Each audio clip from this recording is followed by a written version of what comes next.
بسم اللہ الرحمن الرحیم۔ محترم ناظرین و سامعین، السلام علیکم ورحمۃ اللہ وبرکاتہ۔ ہم سلسلہ عظیمیہ کے مرشد حضرت خواجہ شمس الدین عظیمی صاحب کی تصنیف محمد الرسول اللہ صلی اللہ علیہ وسلم کے حصہ اول میں چوتھے عنوان اتر کر حرا سے سوئے قوم آیا کا مطالعہ کر رہے ہیں۔ حضور صلی اللہ علیہ وسلم کی عمر مبارک جب 40 برس کی ہوئی تو طبیعت کا میلان تنہائی کی طرف زیادہ ہو گیا۔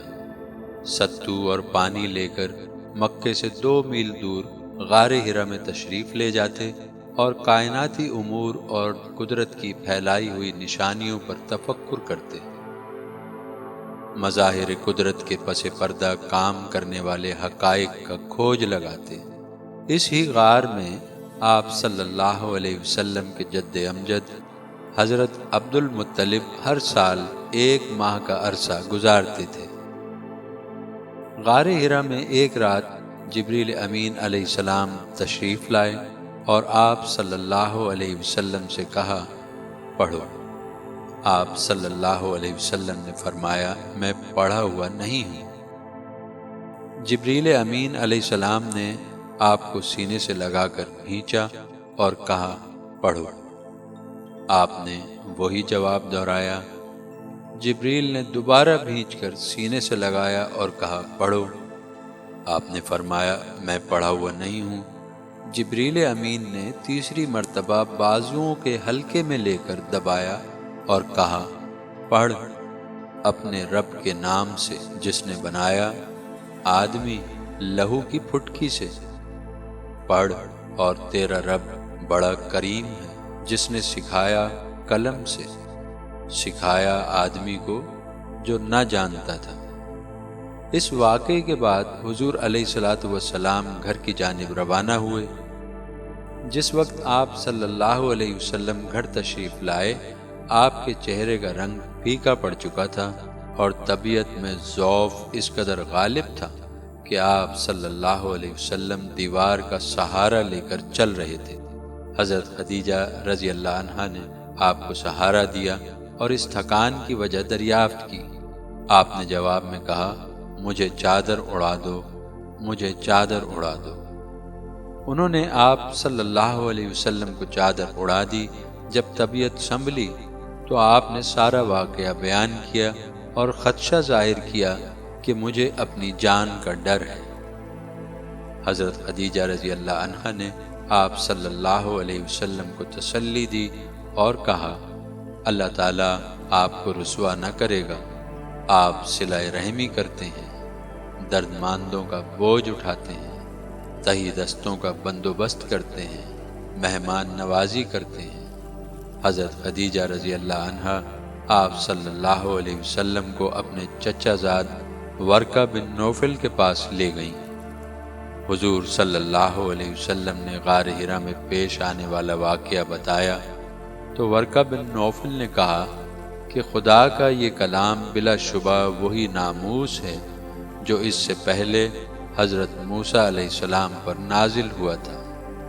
لغوی اعتبار سے ناموس خدا ان احکام کا نام ہے جو بنی نوع انسان کے لیے وضع کیے جاتے ہیں۔ ورقہ بن نوفل نے حضور علیہ الصلوۃ والسلام کو مخاطب کرتے ہوئے کہا کہ جو کچھ تم لائے ہو اس کی بنا پر لوگ تمہارے دشمن بن جائیں گے۔ اے کاش کہ میں اتنا زندہ رہوں کہ دشمنوں کے مقابلے میں تمہاری مدد کر سکوں۔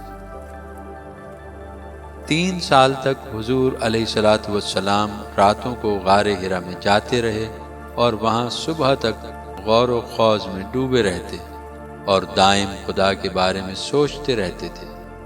کبھی کبھی جبریل علیہ السلام کی آواز بھی سنائی دیتی جو صرف یہ کہتے کہ یا محمد صلی اللہ علیہ وسلم، آپ اللہ کے رسول ہیں اور میں اس کا فرشتہ جبریل ہوں۔ لیکن اس کے علاوہ جبریل علیہ السلام کوئی اور بات نہ کہتے تھے۔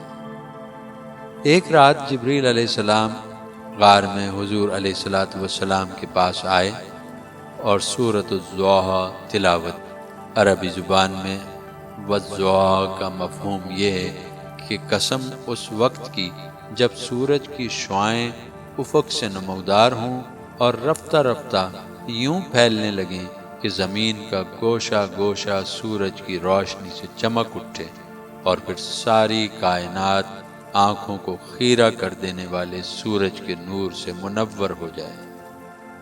واللیل اذا سجا، اس آیت کی دوسری سوگند ہے۔ پہلی سوگند کی طرح اس کے مجازی معنی بھی بہت وسیع ہیں۔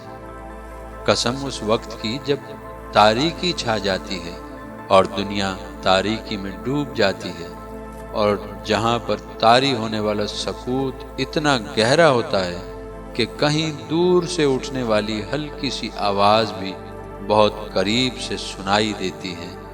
مذکورہ سورت کی تیسری آیت میں خدا نے حضور علیہ السلام کو مخاطب کرتے ہوئے ارشاد کیا ہے، ما ودعک ربک وما قلی۔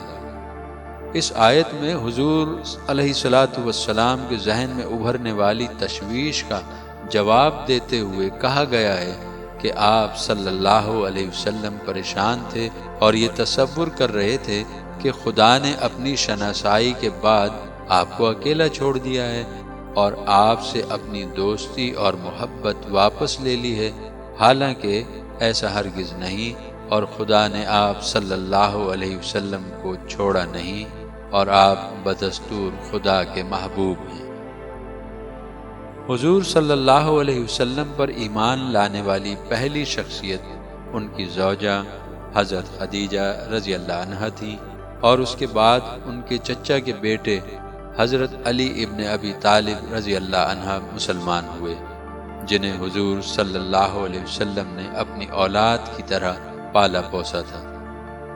تیسرے مسلمان حضور صلی اللہ علیہ وسلم کے غلام زید رضی اللہ عنہ تھے، جنہیں رسول خدا صلی اللہ علیہ وسلم نے آزاد کر دیا تھا، لیکن وہ اپنے والدین کے پاس جانے پر رضامند نہ ہوئے، اور انہوں نے کہا، میں حضور صلی اللہ علیہ وسلم کو اپنے ماں باپ سے زیادہ عزیز رکھتا ہوں۔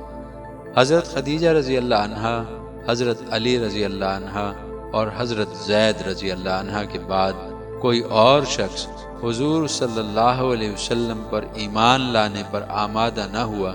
3 سال کی مدت میں، یعنی 610 عیسوی سے 613 عیسوی تک، مسلمانوں کی تعداد خود حضور علیہ السلام کے علاوہ انہی 3 افراد پر مشتمل تھی۔ اس سال حضرت ابوبکر رضی اللہ عنہ بھی مسلمان ہو گئے، اور یوں مسلمانوں کی تعداد 4 ہو گئی۔